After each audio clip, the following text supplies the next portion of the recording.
காலத்தை வென்ற சரித்திர நாயகர் கல்கியின் கல்வனின் காதலி. அத்தியாயம் 28. சந்திப்பு.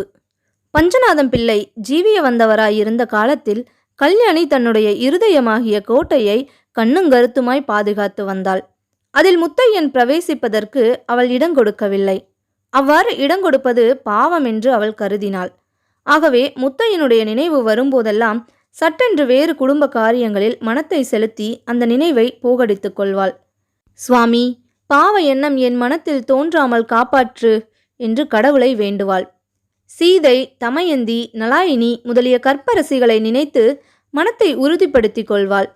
இப்படி சதா விழிப்புடன் இருந்து மனத்தை கட்டுப்படுத்தி வைத்திருப்பதிலேயே கவனமாயிருந்தவளுடைய முகத்தில் பஞ்சநாதம் பிள்ளை சிரிப்பையும் குதூகலத்தையும் காணாமற் போனது வியப்பில்லை அல்லவா? புருஷன் உயிர் வாழ்ந்த காலத்தில் கல்யாணி தன்னுடைய உள்ளத்தை எவ்வளவு தூரம் கட்டுப்படுத்தி வைத்திருந்தாளோ அவ்வளவுக்கு அவருடைய மரணத்திற்கு பிறகு அதை கட்டில்லாமல் சுயேட்சையாக விட்டுவிட்டாள்.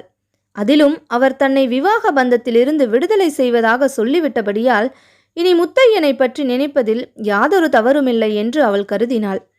அப்படி கட்டவிழ்த்து விடப்பட்ட அவளுடைய உள்ளம் தட்சணமே முத்தையனை சென்று அடைந்த பிறகு அவனை விட்டு அசையவே மாட்டேன் என்று பிடிவாதம் பிடித்தது.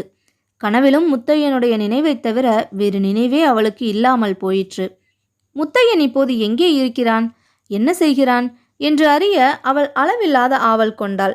ஒருவேளை அவன் கல்யாணம் செய்து கொண்டிருப்பானோ என்ற நினைவு தோன்றும் போது அவளுடைய நெஞ்சில் யாரோ ஈட்டியினால் குத்துவது போன்றிருக்கும். இருக்காது, ஒரு நாளும் இருக்காது என்று எண்ணி மனத்தை திடப்படுத்திக் கொள்வாள். அவன் எங்கேயோ, நாம் எங்கேயோ, இனிமேல் எங்கே அவனை காணப்போகிறோம் என்று எண்ணி ஒரு சமயம் ஏக்கமுறுவாள். இல்லை இல்லை, கட்டாயம் இந்த ஜென்மத்தில் அவனை மறுபடியும் பார்க்கத்தான் போகிறேன். அவனிடம் நான் கொண்ட அன்பும் உண்மையானதானால் அவனை எப்படி பார்க்காமல் இருக்க முடியும் என்று தேற்றிக்கொள்வாள்.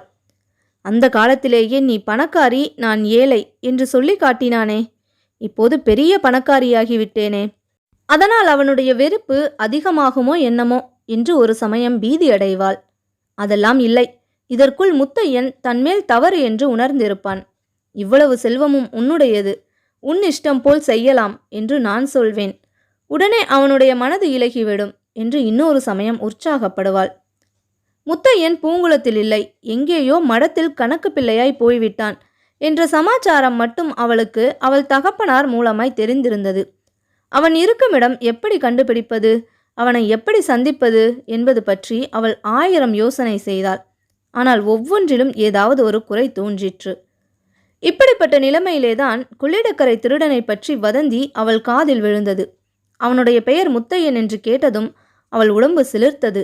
அவனுடைய பூர்வோத்தரத்தை பற்றி கொஞ்சம் விசாரித்து மடத்தில் கணக்கு பிள்ளையாயிருந்தவன் என்று தெரிந்ததும் அவளுடைய சந்தேகங்கள் நிவர்த்தியாயின. அப்போதே முத்தையனை சந்திப்போமா என்ற கவலையும் அவளுக்கு தீர்ந்து போயிற்று. கட்டாயம் ஒரு நாள் தன்னுடைய வீட்டிலும் அவன் திருட வருவான் என்ற எண்ணம் அவள் மனத்தில் தோன்றி அது நாளுக்கு நாள் உறுதிப்பட்டு வந்தது. அப்போது எவ்வாறு அவனை வரவேற்பது, என்ன பேசுவது என்றெல்லாம் சிந்திக்கலானாள். அப்படி அவன் வருங்காலத்தில் வீட்டில் மனுஷர்கள் அதிகமாக இருக்கக்கூடாதல்லவா? இதற்காகவே கோபித்து கொண்டு ஊருக்கு போன அவளுடைய தகப்பனாரை அவள் திருப்பி கூப்பிடவில்லை.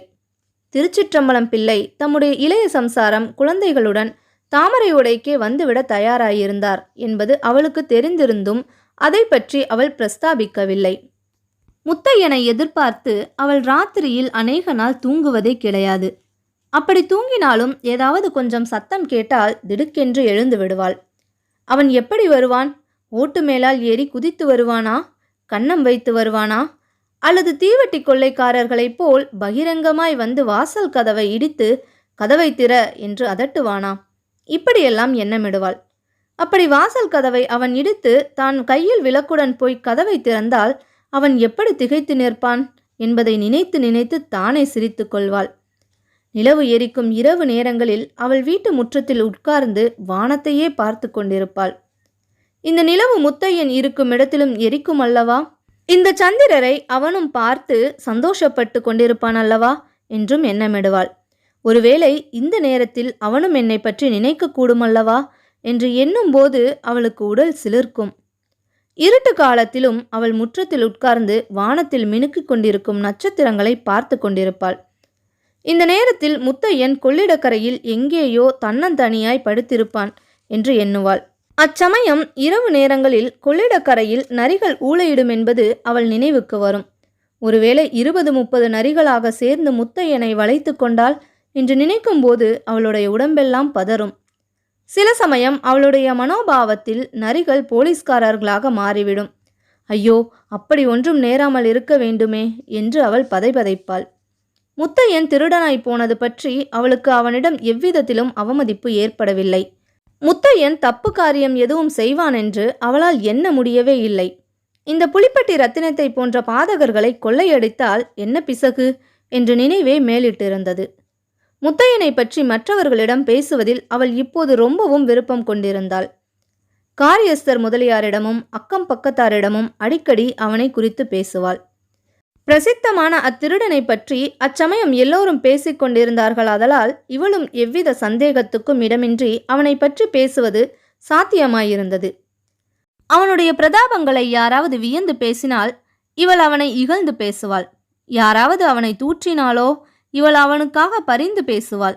ஆமாம், உங்கள் வீட்டுக்கு வந்து கொள்ளையடித்தால் தெரியும் என்று அவர்கள் சொன்னால் என் வீட்டுக்கு அவன் வரமாட்டானே. ஓடுகிற ஆண் பிள்ளைகளை கண்டால்தான் திருடர்கள் விரட்டுவார்கள், பெண் பிள்ளைகளை கண்டாலே பயந்து ஓடி போவார்கள் என்பாள். முத்தையன் திருடனாக போனதின் காரணம் பெரிதும் மிகைப்படுத்தப்பட்ட வதந்தியாகவே பரவியிருந்தது. அவனுடைய தங்கையை பண்டார சந்நிதியை கெடுக்க பார்த்தார் என்றும் முத்தையன் அவரை குற்றுயிராய் பண்ணிவிட்டான் என்றும் இப்படியெல்லாம் சொல்லிக் கொண்டார்கள். அபிராமிக்கு கஷ்டம் நேர்ந்த விஷயம் கல்யாணியின் உள்ளத்தில் சிறிது மகிழ்ச்சியை ஊட்டிற்று. அந்த அபிராமிக்காகத்தானே என்னை முத்தையன் புறக்கணித்தான், இப்போது என்ன ஆயிற்று என்று ஒரு கணம் உவகையோடு எண்ணினாள். அப்புறம் அந்த புத்தி மாறிற்று. ஐயோ, அந்த பெண் இப்போது எங்கே அனாதையாய் தவிக்கிறாளோ என்று உருகினாள். அவளை அழைத்து கொண்டு வந்து தன்னோடு வைத்து கொள்ள வேண்டுமென்று ஆசைப்பட்டாள். ஆனால் அதனால் என்ன சந்தேகம் உண்டாகுமோ என்னமோ. முதலில் முத்தையனை பார்த்து அவனை திருட்டு தொழிலை விடச் சொன்ன பிறகுதான் அபிராமியை தேட வேண்டுமென்று தீர்மானித்தாள். நாளாக ஆக முத்தையனை பார்க்க வேண்டுமென்று அவளுடைய ஆவல் அளவிலடங்காமல் பெருகிற்று.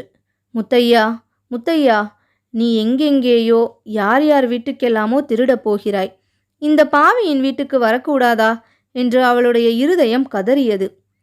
இப்படிப்பட்ட நிலையில்தான் ஒரு நாள் ராத்திரி முத்தையன் உண்மையாகவே அவளுடைய வீடு ஏறி குதித்து வந்தான். அவளை பார்த்து அவன் பிரமித்து நின்றான். அந்த சந்தர்ப்பத்தில் அவனுடன் என்ன பேச வேண்டும், எப்படி நடந்து கொள்ள வேண்டும் என்றெல்லாம் கல்யாணி எத்தனையோ நாளாக யோசித்து வைத்திருந்தலாதலால் பளிச்சென்று, முத்தையா, உனக்கு என் நகைகள் தானா வேண்டும் என்று கேட்டாள். அதன் பிறகு அவள் தொடர்ந்து சொல்ல எண்ணியிருந்த வார்த்தைகள் எல்லாம் அவளுடைய நெஞ்சிலேயே அமுங்கி போயின. அவற்றை சொல்ல அவளுக்கு சந்தர்ப்பம் கிடைக்கவில்லை. கல்யாணியை பார்த்ததும் ஒரு கணம் திகைத்து போன முத்தையன் அடுத்த கணத்தில் சொல்ல முடியாத அவமானம் அடைந்தான். ஆகா, இவள் வீட்டிலா திருட வந்தோம் என்று நினைத்தபோது அவன் உடம்பும் உள்ளமும் குன்றிப் போயின. தட்சணமே அவன் வந்த வேகத்துடனே திரும்பினான். ஒரு தாவு தாவி கூரை மீதேறி அடுத்த கணம் மாயமாய் மறைந்து போனான். ஓடு நொறுங்கிய சத்தமும் கொள்ளையில் 2 தடவை விசில் அடித்த சத்தமும் மட்டுமே கேட்காமல் இருந்திருந்தால் கல்யாணி இது அவ்வளவும் தன்னுடைய மனப்பிராந்தியில் ஏற்பட்ட சம்பவங்களே என்று எண்ணியிருப்பாள். இத்துடன் இந்த அத்தியாயம் நிறைவு பெற்றது. உங்களை அடுத்த அத்தியாயத்தில் சந்திக்கிறேன். அதுவரை உங்களிடமிருந்து விடை பெறுவது நான், உங்கள் நிலா.